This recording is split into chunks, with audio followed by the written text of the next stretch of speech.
Imagine, like I said, the effort people make to learn a dance in order to shake their bodies in front of a screen.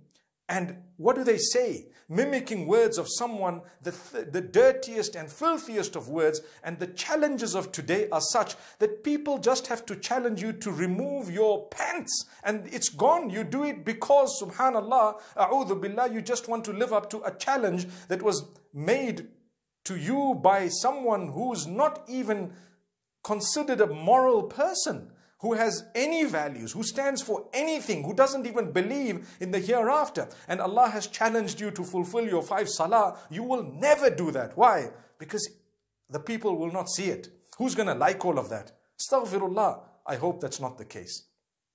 I hope what I've just said is not the case. I hope we take Allah up on the challenge of 5 salah a day. I hope we take Allah up on the challenge of dressing appropriately. I hope we take Allah up on the challenge of saying good words.